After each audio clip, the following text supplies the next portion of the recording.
মোবাইলের junk file delete করে দিলে আপনার মোবাইলটা অনেক স্পিডে কাজ করবে। আপনার মোবাইলটা আগের চেয়ে 10 গুণ স্পিড আপনি ব্যবহার করতে পারবেন আপনি যদি আপনার মোবাইলে থাকা জাঙ্ক ফাইলগুলো ডিলিট করে দেন।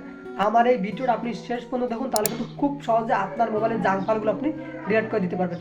ভিডিওটি শুরু করার আগে একটাই রিকোয়েস্ট, সাবস্ক্রাইব করে অনেক বেশি শেয়ার করে দেবেন যাতে সবাই তাদের মোবাইলের জাঙ্ক ফাইলগুলো ডিলিট করে দিতে পারে এবং অনেক স্পিডে মোবাইলটাকে ব্যবহার করতে পারে। মোবাইলের জাঙ্ক ফাইল ডিলিট করে দেওয়ার জন্য আপনার যে মোবাইলে মেমোরি কার্ড আছে বা ফাইল আছে আপনি সরাসরি সেই মেমোরি কার্ডে চলে আসবেন বা ফাইলে চলে আসবেন।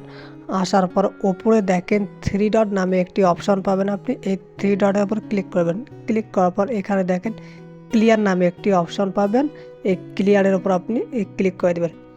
ক্লিক করে দেওয়ার পর এখানে দেখেন জাঙ্ক ফাইল নামে একটি অপশন আছে, এই ফাইলগুলোকে আপনি ডিলিট করে দেবেন। এর জন্য দেখেন ক্লিয়ার অপশন আছে, এর উপর ক্লিক করবেন।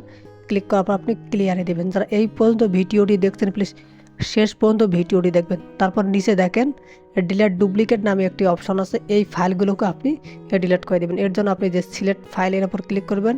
ক্লিক করার পর আপনি যে অল ডুপ্লিকেট আছে এর উপর ক্লিক করবেন। ক্লিক করার পর দেখেন ডিলিট 75 ফাইল, এর উপর ক্লিক করে আপনি জাস্ট এটাকে ডিলিট করে দেবেন। একটু সময় লাগবে, যারা ভিডিওটি দেখতেছেন প্লিজ সাবস্ক্রাইব করে অনেক বেশি শেয়ার করে দেবেন যাতে সবাই তাদের মোবাইলে থাকা জাঙ্ক ফাইলগুলো ডিলিট করে দেয়। এগুলো ডিলিট করে দিলে কিন্তু আপনার কোনো সমস্যা হবে না, আপনার ফোনটা ফাস্ট হবে এবং আপনার মেমোরি অনেকটাই ফাঁকা হয়ে যাবে।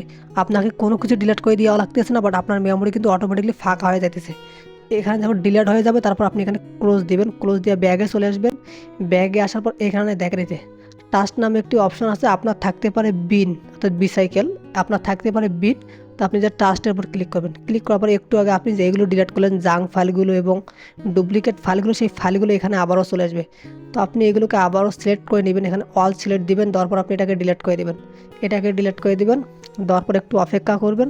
দেখেন অটোমেটিকলি কিন্তু আপনার মেমোরি 400, 500 অথবা 1 জিবি, 2 জিবি, 10 জিবি পর্যন্ত আপনার খালি হয়ে যাবে। এরপর আপনি আপনার ফোনটাকে একবার জাস্ট এভাবে রিস্টার্ট দিবেন। রিস্টার্ট দিলে কিন্তু আপনার ফোনটা আগের চেয়েও একটু হলেও ফাস্ট কাজ করবে। যদি ভিডিওটি ভালো লেগে থাকে তাহলে প্লিজ সাবস্ক্রাইব করে শেয়ার করে দেবেন। ধন্যবাদ সবাইকে।